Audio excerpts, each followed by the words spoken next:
Bismillahirrahmanirrahim.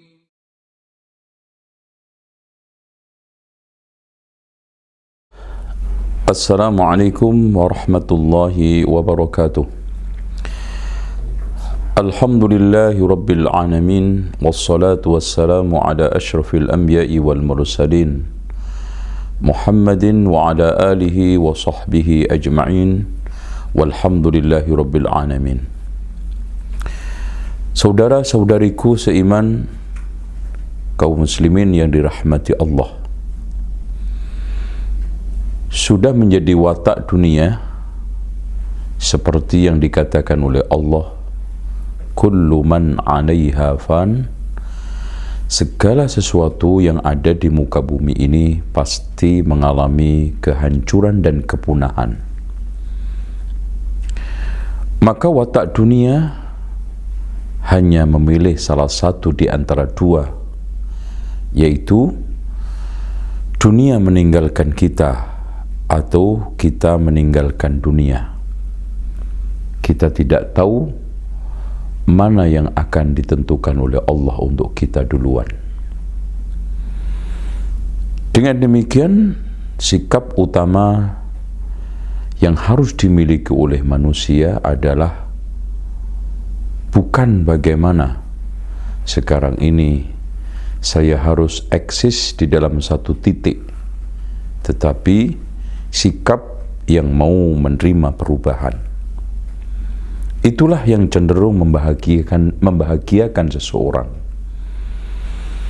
Dengan demikian, kalau kita definisikan zuhud adalah konsentrasi penuh untuk akhirat, siap untuk menerima perubahan, dan mau menerima apa adanya pemberian dari Allah, yang penting halal, sambil terus bersikap agama akhirat menjadi tujuan dan dunia ini menjadi sarana. Saudaraku seiman, seislam yang dirahmati oleh Allah Subhanahu wa ta'ala, dunia ini memiliki watak gampang fluktuatif, suka berganti layar, dan sering tertimpa krisis. Yang sekarang kaya, suatu ketika akan jatuh miskin. Yang sekarang sehat, suatu ketika akan tertimpa sakit. Yang sekarang jaya, popularitasnya tinggi, suatu ketika tidak akan dikenal oleh manusia. Cuma satu yang mulia, yang terus akan dikenang, bahkan menjadi bekal kita, yaitu taqwa. Inna akramakum indallahi atqakum. Kita harus faham bahwa thamaniyatun tajri 'alal insan wala budda lil insani minat thamaniyah. Ada 8 perkara yang akan selalu mengitari hidup manusia, gak ada satupun yang lepas dari itu. Yang pertama, ijtima'un wa furqatun, ada pertemuan. Yang kedua, pasti ada perpisahan. Wa usrun wa yusrun, ada kesulitan. Keempatnya pasti juga ada kemudahan. Wa husnun wa sururun, ada sedih, pasti juga ada gembira. Dan wa suqmun wa sihhatun, ada sakit, pasti juga ada sehat. Sekarang ketika kita mendapati kondisi dunia kita lagi dalam keadaan turun, sebagai seorang mukmin tidak disikapi dengan patah arang, frustasi, apalagi menyalah-nyalahkan Allah. Dan itu bukan watak sebagai seorang muslim. Fa ammal insanu idza mabtalahu Rabbuhu fa'akramahu wa na'amahu fayaqulu rabbi akraman wa amma idza mabtalahu faqadara 'alaihi rizqahu fayaqulu rabbi ahanan. Hanya Qarunlah yang mengatakan, jika sekarang manusia diuji oleh Allah, rezekinya lancar, keduniaannya mudah, langsung dia mudah mengatakan Allah sayang sama saya. Tapi ketika diuji rezekinya macet, kondisi keduniaannya mulai turun, maka dengan mudah si Qarun mengatakan Allah tidak sayang sama saya. Oleh karena itu, yang penting apapun kita sikapin dengan usaha keras, ulet, sungguh-sungguh dan tidak pantang menyerah. Intinya, lau annakum tatawakkaluna 'ala Allahi haqqa tawakkulih.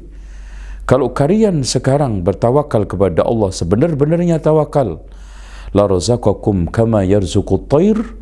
Allah akan berikan rezeki kepada kalian seperti Allah berikan rezeki kepada burung, yaghdu himasa, pergi perutnya kosong, wa yuruhu bitana, pulang ke sarangnya kenyang. Di sini konteksnya bukan kita meniru pola cari rezekinya burung, tidak. Tapi yang ingin Rasulullah SAW ajarkan kepada kita adalah pola tawakalnya burung, bukan pola cara nyari rezekinya burung. Bagaimana dia yang penting mengepakkan sayap, ketawakalan hati dia penuh kepada Allah. Akhirnya di dahan-dahan, di daun-daun, di pohon-pohon itu dia mendapatkan rezekinya. Intinya kata Rasulullah, "Lau haraba ahadukum min rizkihi kama yahrabu minal maut, la adrakahu rizquhu kama yudrikuhul maut." Seandainya anak Adam ini melarikan diri dari rezekinya, maka rezeki itu akan mengejar yang sudah menjadi jatahnya, seperti mengejarnya kematian padanya. Maka dari sini yang penting bagi seorang muslim adalah tetap kerja, bukan berpikiran kerja tetap. Kalau mencari kerja tetap, maka akan berpikir selalu frustasi. Dan kalau tidak kerja di perusahaan ini, akan putus asa, akan minder, akan kecil hati. Tapi bagi seorang muslim, yang penting tetap kerja. Mau sekarang profesinya dagang, mau sekarang profesinya menjadi buruh tani, beternak, itu tidak ada soal. Bahkan kata Rasulullah SAW, yushiku ayyakuna khairu amwalil mu'min ghanaman. Nanti akan datang suatu zaman, hampir-hampir sebaik-baik kekayaan seorang muslim adalah kambing, yadba'uhu, yang dia gembalakan, fauqal jibal, di pucuk-pucuk gunung, wa manabiti syajar, tempat tumbuh-tumbuhnya pohon, yafirru bidinihi minal fitan, dalam rangka melarikan diri dari fitnah. Dengan demikian, yang paling penting bagi seorang muslim, satu, ketika menyikapi kunci rezekinya hilang lepas, agar kembali lagi kita memperbanyak doa kepada Allah. Karena pada akhirnya semuanya yang menentukan rezeki manusia adalah Allah Subhanahu wa ta'ala. Makanya Allah berfirman dalam hadis qudsi, ya ibadi kullukum ja'iun illa man at'amtuhu fastat'imuni. Wahai hambaku, semua kalian pada dasarnya adalah kelaparan, kecuali yang aku beri makan, mintalah kamu makan kepadaku. Kemudian yang kedua adalah memantapkan keimanan dan ketakwaan. Allah Subhanahu wa ta'ala mengatakan, walau anna ahlal qura amanu wattaqau lafatahna alaihim barakatim minas sama'i wal ard. Kalau seandainya penduduk negeri ini beriman dan bertakwa, maka Allah akan bukakan rezeki dari langit dan akan keluarkan keberkahan dari bumi. Berkah dari langit turun, berkah dari bumi keluar. Masya Allah. Yang ketiga, yang tidak kalah pentingnya adalah memperbanyak istighfar dan taubat. Berapa banyak rizki yang telah hilang dikembalikan oleh Allah karena bertaubat dan beristighfar. Lalu yang keempat adalah bersyukur. La in syakartum la azidannakum wa la in kafartum inna adzabi lasyadid. Seandainya kalian betul bersyukur kepada Allah, maka aku akan kembalikan dan tambah itu rezeki. Kalau kalian kufur, maka aku akan lenyapkan. Intinya seperti itu. Makanya Fudail bin Iyad Bersyukurlah kalian wahai manusia, berapa banyak nikmat yang hilang lepas kemudian kembali lagi karena bersyukur. Kemudian selanjutnya adalah bersilaturahmi. Karena kata Rasulullah, man ahabba ayyub satalahu rizquhu wa yunsa'lahu ajaluhu falyasil rahimah. Barang siapa yang ingin diluaskan rezekinya oleh Allah, dipanjangkan umurnya oleh Allah, maka hendaknya bersilaturahmi. Dan ini logis. Siapa yang sekarang mendapati kondisi ekonominya yang sedang tidak menguntungkan, ingin mencari peluang-peluang dengan silaturahmi ke kakak, ke adik, ke famili, ke teman, akhirnya mendapatkan solusi. Kemudian yang tidak kalah pentingnya, supaya kembali kunci rezeki yang hilang adalah kita fokus ibadah kepada Allah. Karena Allah di dalam hadis qudsi berfirman, ya ibadi tafarraq al-ibadati amla'u sadraka ghinan wa asuddu faqraka. Wahai hambaku, fokuslah kalian ibadah kepadaku, maka akan penuhi hatimu dengan kecukupan dan aku tutupi kemiskinan kamu. Yang juga tidak kalah pentingnya adalah berinfak di jalan Allah. Subhanallah, mana qasamalun min sadaqah. Tidak akan bakal kurang harta karena disedekahkan, bahkan cenderung bertambah berkah dan akan dikembalikan oleh Allah dengan berlipat ganda.